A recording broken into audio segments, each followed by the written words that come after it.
VGK secures Mitch Marner, but is Kelly McCrimmon still dealing? Is he satisfied? What else does VGK need in the lineup?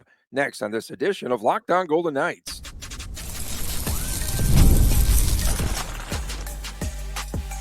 You're Locked On Golden Knights, your daily podcast on the Vegas Golden Knights, part of the Locked On Podcast Network, your team every day. Hi again, everyone, from Las Vegas. Tony Cardasco and Chris Golick. Thanks for making us your first listen every day. Find us wherever you get your podcast. I am a longtime sportscaster, a marketing consultant, and the host of the new Believe in Vegas podcast. Chris is the owner of Silver State Cards and Sports and the collectibles editor for the Hockey News. Coming up on today's show, we will, of course, talk about Marner, this situation, what the opening night roster might look like. Kaeden Korczak gets paid, gets the bag, and concerns over VGK goaltending. First, does VGK need to fill any more holes through free agency? I still say yes. Yesterday, in addition to the Cororzak extension, they slid in another signing, defenseman Jeremy Davies, the 11th defenseman, I believe. Yes, you can move these defensemen, 4 of them perhaps to the AHL level, but that's going to bump somebody out there in the AHL in Henderson. Okay, shrug. So right now, does VGK need to add more pieces? Do they need to add an offensive defenseman, perhaps? I don't understand why all these depth pieces have been signed here. Something's up. Something's brewing, I believe. And I still think that the Golden Knights might be 1 to 2 moves away, Chris, from becoming a true, legitimate Cup contender. I still see some weaknesses in the lineup there, and we'll get more into that. But what are your initial thoughts? The only concerns, we're going to talk about the goaltending specifically in the third, but goaltending is a concern as far as Aiden Hill being able to replicate what he did last season. And are we going to miss Samsonov? I can't believe I'm saying that, if Akira Schmid is the backup goaltender. So those are 2 of the immediate questions that pop up right now. The defense specifically, this team is going to miss a healthy Alex Pietrangelo. We know a lot about his situation. I actually do have an update from Dr. John. I'll go in that in a second here. He gave us some good information about what he's going through. He talked to some people. I'll pull that up after this next kind of discussion point here. But the defense as a whole, it's certainly something to keep an eye on right now. We'll talk about Korczak's extension, his elevated role at the team next season. No Pietrangelo, McNabb, Theodore is likely your number 1 pairing. Doesn't bother me a whole lot. That's very solid. Noah Hannafin, of course, he's going to be out there 22 minutes a game. He'll be fine. He got a lot better as the season went on. It seemed like Zach Whitecloud, Jeremy Lawson, Kaeden Korczak. This is where the questions certainly do start. And this is a team, they still could make that move for Rasmus Andersson or for Bo Byram. They still can. There's a lot of these complementary pieces that they could throw into a deal. Yeah, but Anderson's going to be like an $8 million AAV though, so it may be next season with an increased salary cap. Slow down, slow your roll. What do we got? Salary retention. I don't know how McCrimmon does this. Okay, no, that's fair. I know you're a fanboy of Kelly McCrimmon. 100%. But one of the things that impresses me most is half of Hurdle's salaries picked up by San Jose. Sisson's, half of his salary was picked up. There could be ways to maneuver around and finagle. Go ahead with the update on Pietrangelo.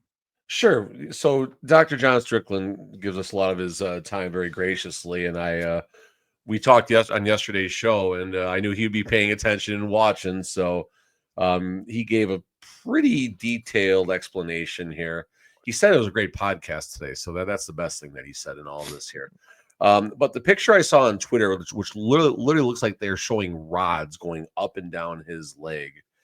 The pictures we're talking about are like the likely procedure that he's going to go through. Of course, Dr. John wants to communicate. He's speculating. Obviously, he's not involved in this direct situation. But in most cases, surgical hardware rods are placed into the femoral shaft, which is the thigh bone, to stabilize the thigh bone. Surgical hardware will most likely be placed along the ball of the femur. The hip is the ball socket joint to stabilize and require more hardware. That's paraphrasing what he said. And then if he has long-term damage as reported, there's a strong possibility he'll have the surgical hardware placed along the pelvic bone where the hip attaches to, or at the very minimum, the damage to the pelvic bone will have to be addressed. And remember, this has to be done first on one side. And then you got to do it all over again. With Pietrangelo being a professional athlete, his body might be able to withstand doing it all at once. But oh my goodness, this is incredibly painful. And again, shows how unbelievable these hockey players are, true warriors. So yeah, he was going through a ton of pain. Could be rehab on one side, then rehab on the other side. But then it is a rare circumstance where you do both sides at once. So I wonder if the Will Cooley of the Rangers, that big hit, I wonder if that took them both out of the socket there, both of the hips. I think it's just time went on. I think that was probably 1% of it happened on that hit, and so on and so forth. Improving the wingers, just to good shirt, by the way, Tony. I see that. Good shirt, by the way. SDP. Improving the wingers has been paramount since the season ended. Are you comfortable? Yes. Okay. With Marner, Dorofeev, Barbashev. Barbashev's a question mark to me when I go through that lineup still. I agree. And then, they've got Stone, Solid, Saad, Smith, the 3 S's there. And then you've got, are you comfortable with Howden and Kolesar as the other wingers? Could VGK further improve the wingers and the depth there at the wing position? So something we've mentioned on the show, and a great discussion point that I've heard brought up on the NHL Network, the most difficult line for any team to put together is the third line, and they have consistency there. A third line of William Karlsson, Riley Smith, and Brandon Saad, that's a pretty good third line that's going to be well established and have its own identity with the ability to score, and of course be a possible shutdown line with Karlsson and Smith out there. Your fourth line, we like Sissons. Talked a lot about what he's going to bring. Great PKer, 56% in the circle, so he's going to be really good at controlling that faceoff in the defensive zone for the Golden Knights. And Brett Howden, Brett Howden could be on the top line by November, the way things go in Vegas sometimes. And of course, Kolesar has his role. Kolesar as a fourth liner is perfect. Kolesar anywhere else in this lineup, not good.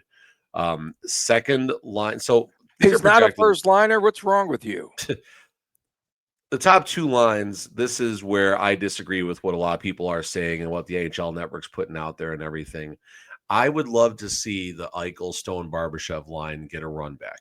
That line was absolutely deadly. And then now your second line is the Marner line with Hertl and Dorofeev. See, I do not like Hertl centering Marner for some reason. I'm sorry, I just don't. For some reason, it just doesn't jive. Someone's got to go to the net there. Marner and Dorofeev will create that space, and Hertl can play the bump. It's not a power play, but there's still a bumper roll. There's still a net front presence. He'll get opportunities with Marner dishing to Dorofeev, and then Hertl just has to clean up the loose change. Did you know that VGK had scouted Colton Sissons 57 times? Just wanted to throw that out there. I thought it was 78. No, it's 57. I wrote it down. That's what he said. On the napkin? Yeah. No, that's what McCrimmon said at the presser. Seriously? I thought you were joking. Nope. 57 times. We're going to test you later. And then with Marner, you make everyone in the lineup get better. Everyone gets better. If I'm William Karlsson, I would volunteer to put together all of those IKEA toys for the Marner family because he's going to get better. There's going to be so much attention on Marner. And that's my point. Why do you need Eichel and Marner on the same? They will be eventually, and they could use them like Draisaitl. We've talked about that, and McDavid. I think, you can split them up, but they can be effective together. They're going to be on power play unit number 1, which is something that I really do look forward to. Yeah. So coming up next. Go ahead, 10 seconds. So really quick, it's crazy that we're referencing 2 players like McDavid and Draisaitl. I know there's a drop off, but the fact that the Golden Knights have 2 players like that's pretty amazing. There you go. It is. Oh, does VGK do something now? Do they wait to the deadline? See how things shake out with this current roster. All the Another above. topic, napkin time. Coming up next, I was surprised at what VGK had paid Kaeden Korczak for a 4-year extension. We'll get into that as we return on this edition of Locked On Golden Knights. Stay with.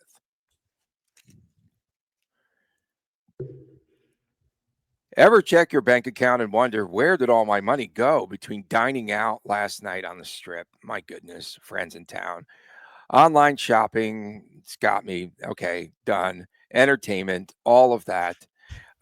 It's easy to lose track here, especially in Las Vegas. And that's where Monarch Money comes in. It is your personal CFO. It gives you full visibility and control over your finances. Monarch Money isn't just a budgeting app, it's a complete financial command center. You can track all of your accounts, investments, and spending all in one place. So you just stop managing your money and you start to build wealth.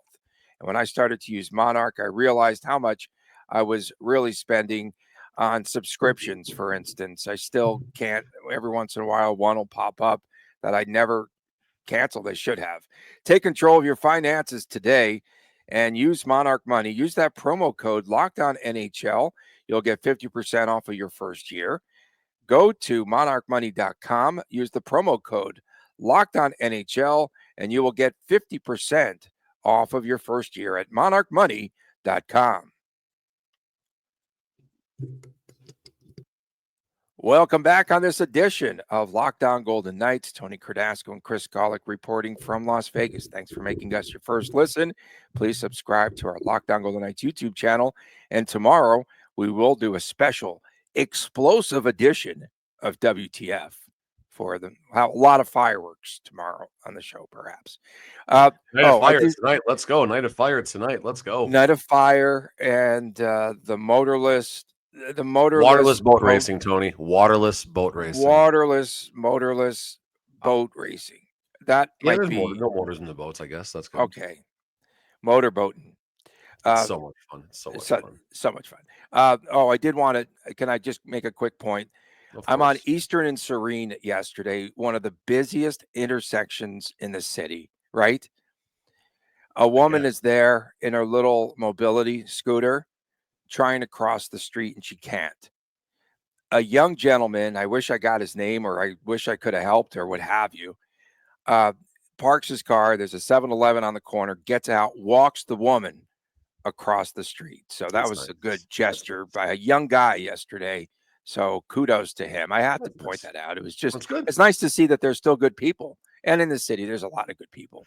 Kaeden Korczak might be one of those Eighth guys. in humanity restored by Tony. Yes. Korczak would get out of his car and walk an elderly woman. Hey, hold on. Korczak has helped me load my vehicle with hockey cards before. So Korczak's a good dude. Okay, he's a good dude. Here's a segment. Which player, who would be the first player to pull over and help someone cross the street in town? Kaeden Korczak. Korczak, absolutely. Korczak, who signed a 4-year extension. What a segue. I don't know where we're going. 4-year extension on Wednesday. In Tuesday's press conference, Kelly McCrimmon just was talking about Cororzak moving up, taking on more responsibilities for VGK. He even went in and said so much as Alex Pietrangelo gave Cororzak a solid endorsement to maybe pick up the slack for him for Petro. So that is pretty good news for him. And I had to look twice at the terms when it came out yesterday. 4 times $3.25 million AAV. Were you surprised at the contract? Because that, to me, was an eye-opener. They're going to pay him, I think, for his future success. And he appeared in 40 games last season for the Golden Knights. And who takes over all of those Petro minutes?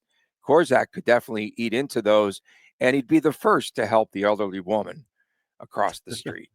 Elderly woman behind the counter in the small town. Pearl Jam song. Great Pearl Jam song.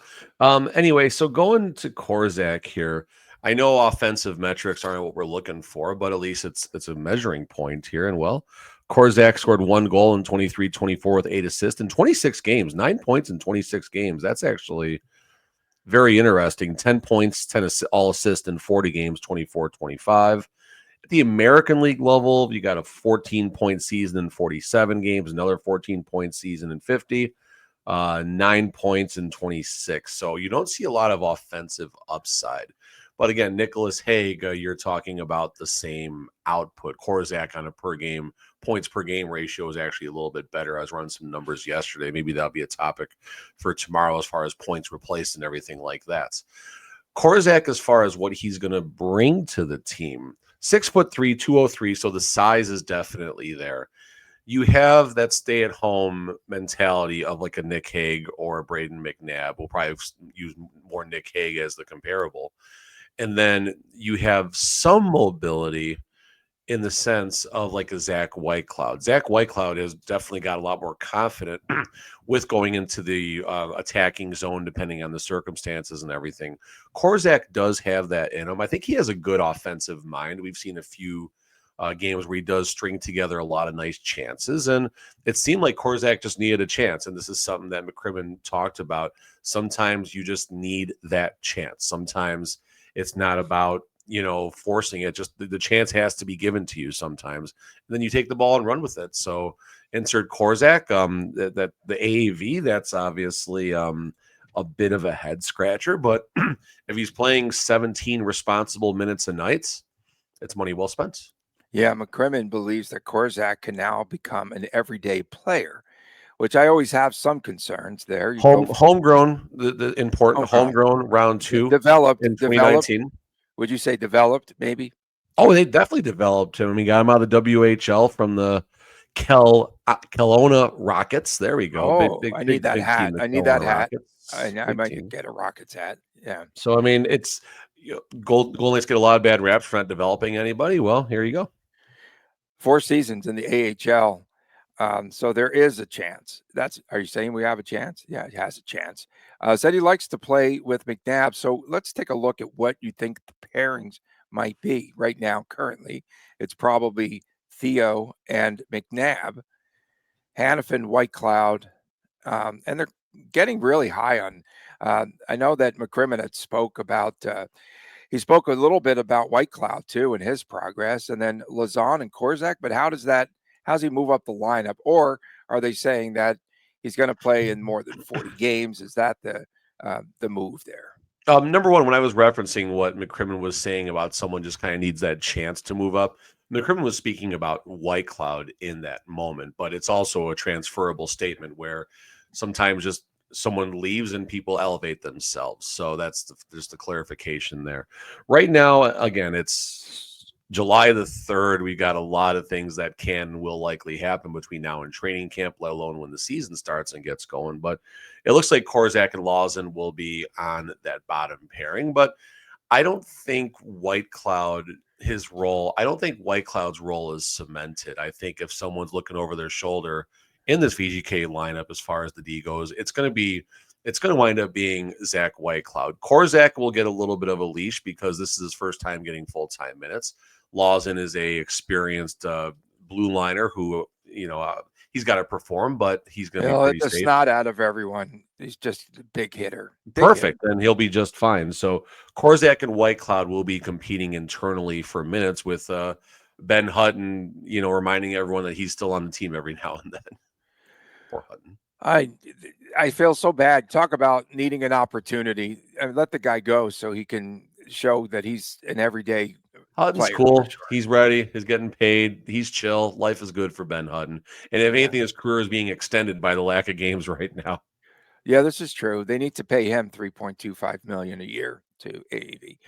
What were the projections for Kaeden Korczak? Do you recall? There were none. I was looking for that this morning. AFP did not offer any projections for him, which was kind of unfortunate. And his last salary was what? 1.6. 1.6. So he more than doubles his he got hit with that 2x multiplier. Good for him. He got the Uno reverse or draw two. There you go. Whatever that reference means, I agree with you. No, I was kind of surprised. Uno, Tony. When's the last time you played Uno? I play a lot of dose. No, I was just surprised. I just think, again, they're speculating, right? It's a speculative market for VGK. This is like what they did with Carlson. right? It's a After his reminder that the first season. salary cap is going to skyrocket the next 2 or 3 seasons, and people are getting paid right now. Coming up next, my goodness, you could tell by Kelly McCrimmon, he didn't appear to be happy. Well, his eyebrows never moved when asked about Akira Schmid being the number one backup to Aiden Hill. We'll talk about that. Concerns over VGK goaltending next on this edition of Locked On Golden Knights. Welcome back on Locked On Golden Knights. Tony Kordasco and Chris Golick on this feel-good edition. Some guy got out of his car, young guy, and walked a woman across the street. I thought that was pretty amazing. I was going in the other direction and just was watching this unfold at the red light. It's cool. Tomorrow's, of course, WTF Day. Saturdays, is there going to be a Star Spangled edition of the Chris times Chris Jr. show? No, I'm locked down on work. I'll be cracking hockey cards and whatnot all week on Friday and Saturday for 24 hours. Besides watching some fireworks. Please share videos from tonight's. Oh no! There'll be videos of waterless boat racing. I can assure you this. That is one of my favorites. Every year I'm going to get out there and check this out, and every year I don't. So much fun, dude. Not actually, Chris, a ringing endorsement for Akira Schmid as the backup goaltender for the Vegas Golden Knights. No. When asked about Akira, hips don't lie. His hips don't lie, at least not yet. Akira Schmid, whether he would be the backup goaltender, Kelly McCrimmon, that reaction. So McCrimmon answered that he's comfortable with the roster, likes the makeup of the roster, starts going off in a different direction. Kelly McCrimmon, not ecstatic, let's say, just based on the body language alone, that Akira Schmid would be the number 2 goaltender. That's what I got out of his presser. So for starters, let's acknowledge Aiden Hill had a improved regular season as far as 50 appearances. His metrics were fine. He was, I think, right around or maybe even a little bit higher than the league average as far as save percentage. So all you can ask for of a goaltender. Had the ability to steal some games for the Golden Knights. I don't know if he wasn't up there with the Hellebucks of the world or anything like that, but a good, solid backstop. I think I'll leave it like that. A good, solid backstop. Great step forward. Playoffs, his metrics, I think he was the second worst goaltender when the dust settled as far as save percentage goes, or maybe the third if Skinner dropped in those last couple of games, whatever. Point being is that Aiden Hill needed to be better in the playoffs. Glass half full approach. Aiden Hill has been good in the playoffs historically. At least he was amazing one time in the playoffs. So he has that in him. So let's just say that's 50 games. Let's say Aiden Hill is 55 games. Let's go 55 games. Let's give him 5 more games this season. We still got to get 27 games of a backup goaltender. Right now it's Schmid. I heard about a month ago that Schmid was likely going to be the man breaking camp as the backup goaltender for the Vegas Golden Knights. And again, 887 last season with the goal, or 887 887 with the Golden Knights last season save percentage. 906. Or these are Aiden Hill stats. Hold on a second. Yeah. Change 5 games. Okay, let's try this again. 944, right? Yeah, 944, 886 with the Silver Knights. His best season was with the New Jersey Devils when he had that 922 save percentage back in 22-23. So the Golden Knights are looking to find a goaltender on the cheap. That was part of the trade for Paul Cotter, I believe, which sent 2 pieces to this team that haven't necessarily worked out, and one in Alex Holtz. And I'll say it again, Carl Lindblom, 36 appearances with a terrible Silver Knights team, the same terrible Silver Knights team that Schmid played behind, and put up a 912 and a 265. So Lindblom, I think, will be putting pressure on Akira Schmid and even Aiden Hill, but pressure on Akira Schmid. And it's probably going to break camp, injuries pending, Hill and Schmid. But I would wager sometime between November and December, Lindblom's name is being discussed, or possibly he's brought up and he's going to get some chances. And is that a situation where you do wait things out and get an experienced goaltender there at the trade deadline, depending on how this all shakes out. And that's the thing, if yes, that's one of many possibilities. There's going to be injuries. This is an aging roster, and okay, there could be some LTIR money coming around the trade deadline. It's Vegas. We have to reference that. It Mark happens pretty Stone, much every season. It could be he'll be back. anybody. It could be anybody. Yeah, no, Hope Mark it doesn't Stone. happen, but it could happen to anybody. He'll need a break there. What's that? Mark Stone will need a break by then. Hey, I mean, listen, hangnail injuries take a while to recover, and no. So I mean, listen, I'm just joking there, but we'll see how things shake out. And there could be a goaltenders available at the deadline. There could be a goaltender that's looking for a change of scenery next season that a team might be looking to trade. There's a million things that could happen. And I'll tell you right now, McCrimmon's always kicking tires. I don't think McCrimmon takes a day off. If he's on the golf course, he's on the phone working, trying to. No, he's working it still. I think he's still working it. And I still think there are one or two pieces. Goaltending might be part of that equation away from being like a legitimate cup contender. Goaltending will put a question mark on. Defense will put a question mark on. Yes. I agree with you there. That's absolutely correct. I agree with you there. No one has signed Ilya Samsonov yet. He's right now in the free agent market. He's like one or two, like still the best available out there. So there's not a lot. There's a goaltender that I like. Alex Lyon was out there for a minute. Like at $1 million. And I thought maybe someone like that could have been a serviceable goaltender there. And just my concern, again, if you have Akira number 2, durability, 30 plus games, if that's what his role is expected to be. And so you sign Mitch Marner on a Marner Monday, and now you have questionable goaltending. So I that's the thing. That's the part to me that just doesn't make all the sense in the world. Yes, you wanted to improve your wingers. Yes, you knew about Pietrangelo, and of course they've made the moves there necessary to shore up the defense.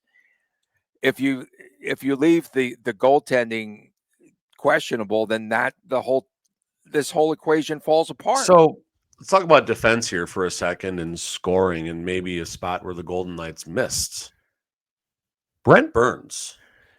Brent Burns has not missed a regular season game. Second longest run, back. Right?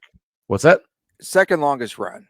To the second longest run. He will break Phil Kessel's Ironman in the next season and a half if he keeps on going. Number one. Number two, hasn't missed a game since the 2013-2014 season. Think about that for a second.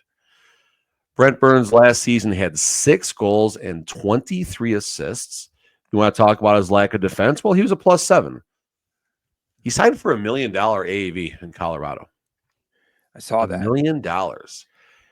You can't tell me you can't find a place for Brent Burns. Rather than signing all of these hodgepodge guys, I would have much rather invested the $1 million in him. You imagine Brent Burns as a third pairing D-man in Vegas? Would have been pretty good. That would have been good. You can't go wrong with that deal. You can't. Right. Oh, I've got a number here I want to throw out. 12. 14? Does that have to be a prime number? No. Naked Gun 33 in the third reference, by the way, guys. Okay. Mitch Marner +115 over or under to have 95 or more points. Over. +115 right now. Give me the over. Yeah, give me the over. And I would rather see if there's a line out there for Eichel and Marner combined over 200. We said it. We said 201 and a hook. I think we made our own. Yeah, but I want if there's a place you can get that action. I'm sure there should be, right? If any of our sportsbook friends are tuning in, post that number for us so we can go and put a little bit down on that. The thing about back to goaltending, it's just the major concern there. But, do you think that Schmid could be a project? He's 6'5", right? He's big, stands tall in the net. Do you think that they can develop his game? That's another question, because we're talking about, I don't want to be negative anymore. You know me. But on the positive side of things, can they develop him into that 30-game goaltender? 100%. And then he's played in the NHL level. He's done fine. He had a good playoff run with that same 22-23 Devils team. So there's a lot of positive metrics in his game. And was playing with a garbage Silver Knights team, just that damaged him last year, maybe. Because when he got to the NHL in his limited appearances, very limited appearances, he at least looked like he was checking some boxes. So Schmid should be okay, but we don't know. And this is where we just got to trust McCrimmon and that scouting staff and everything and hope it's going to be okay. Have fun at the races tonight, please. Yes. Post the videos. Let's go. Waterless boat racing Let's is go. the best. And a great fireworks show, too. Tomorrow's WTF Day. Please join us. Leave your comments on our X account. For my man, Dr. John Strickland. Yeah. For Chris Golick, I gave him a shout out. For the guy who walked the elderly woman across the street, I'm Tony Kordasco in Vegas. Seeing you tomorrow right here on Locked On Golden Knights. And please take care.